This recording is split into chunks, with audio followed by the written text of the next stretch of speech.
महाराष्ट्र में कल 5वें चरण का मतदान संपन्न हुआ है, लेकिन आंकड़ों के मुताबिक बताया जा रहा है कि महाराष्ट्र में काफी कम मतदान हुआ है। इसको लेकर राजनीति भी हो रही है। उद्धव ठाकरे की तरफ से प्रेस कॉन्फ्रेंस कर सवाल उठाया गया। दूसरी तरफ संजय राउत ने कहा कि जो चुनाव आयोग है वो बीजेपी की गुलाम है। इस पर ज्यादा बातचीत के लिए शिवसेना से विधायक संजय शिरसाट जी हमारे साथ हैं। संजय जी, यूबीटी के जो नेता हैं उद्धव ठाकरे, वो कह रहे हैं कि जहां जहां उनके ज्यादा वोटर्स थे वहां पे मशीन नहीं चल रही थी, बहुत ज्यादा देरी की गई, इसलिए मतदान कम हुआ। आप लोगों की इसके पीछे साजिश है, उसको लेकर क्या कहेंगे? देखिए, इस बारे में कोई साजिश नहीं होती। पहली बात है, वोटिंग कम क्यों हुआ इसके बारे में अपने सोचना चाहिए। हो सकता है लोगों की अपने बारे में नाराजगी होगी, और जो लाइन में लगे थे वहाँ का सिचुएशन क्या था ये समझना चाहिए। ये सब चीज़ें जो आज वो बोल रहे हैं, इसका मतलब है उन्होंने अपनी पराजय मान्य की है। उनको पता चला है कि अपन हारने वाले, तो ये ऐसे सवाल उन्होंने किए। कई जगह पे ये मैं मानता हूँ, कई जगह पे वोटिंग स्लो जरूर हुई है, लेकिन वो स्लो होने की वजह अलग अलग है। अगर वहाँ वो जो नए ट्रेनिंग वाले जो ऑफिसर बिठाए जाते, कुछ कुछ लोग धीमे गति से कर रहे थे। मैं खुद सीएम साहब के साथ था, उन्होंने कई जगह पे बोला है कि आप जल्दी से प्रोसेस करो, लोग लाइन में खड़े हैं। डिप्टी सीएम ने इलेक्शन कमिश्नर को लेटर लिखा है बाज़ाब्ता कि वोटिंग की अपनी स्पीड बढ़ा, वोटिंग लोगों की ज़्यादा होना चाहिए, ऐसा बाज़ाब्ता लेटर दिया है। जितना वोटिंग बढ़ता था उसका बेनिफिट ये महायुति को होता था, महाविकास आघाड़ी को नहीं होता था।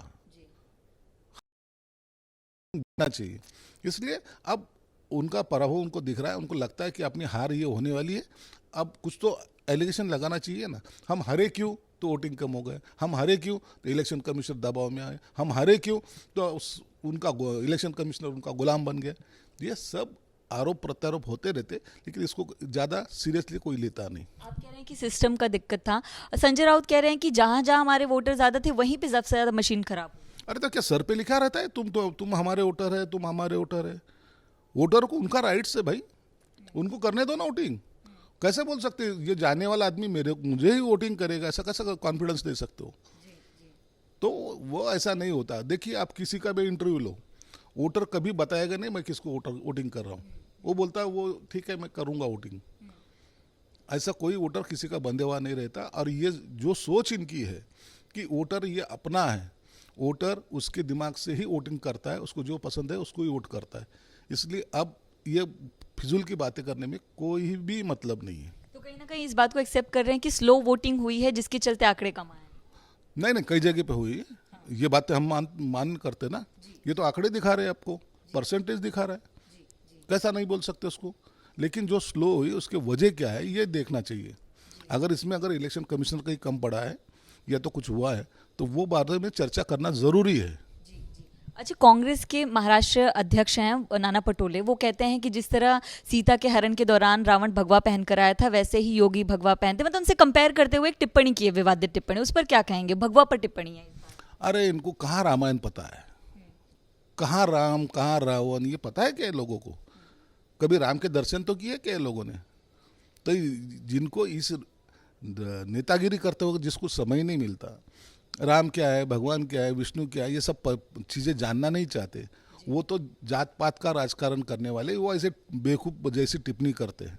जिसने पूरी जिंदगी अपनी भगवे वस्त्र में निकाला है उसके ऊपर ये टिप्पणी करते हो। जाके देखो अब यूपी में राज कैसा चलाया जाता है, वो लोगों को दिखाया है। शिरसाट जी, क्या वजह है कि इसके पहले राम मंदिर पर टिप्पणी की, अब भगवा पर टिप्पणी कर रहे हैं? एक विशेष धर्म पर लगातार टिप्पणी होती है कांग्रेस के अध्यक्ष की तरफ से। उनको हरे से ज़्यादा प्यार है, उनको भगवा झंडा नहीं चाहिए, उनको हरा झंडा चाहिए। और हरा झंडे के लिए ये सब उनकी भागदौड़ चल रही है। जो हरा झंडा उनके पास से दूर हट चुका है वो नज़दीक लाना चाहते, ये उसकी वजह है। अभी मोदी जी बोलेंगे तो राम मंदिर आ जाता है उनके साथ, 370 बोले तो मोदी जी का नाम आता है, ट्रिपल तलाक बोलेंगे तो मोदी जी का नाम आता है, ये सब समान नागरिक कायदा बोलेंगे मोदी जी का नाम आता है। तो उनके पास बचा क्या है? उनको लगता है अभी कुछ नई चीज़ तो होना चाहिए। अरे अपना ये वोटर भी जा रहा है, वो वोटर भी जा रहा है, फिर कम से कम हरा वोटर तो अपने साथ में रहे। इसलिए उनको भगवे से नफरत हुई, हरे से प्यार है।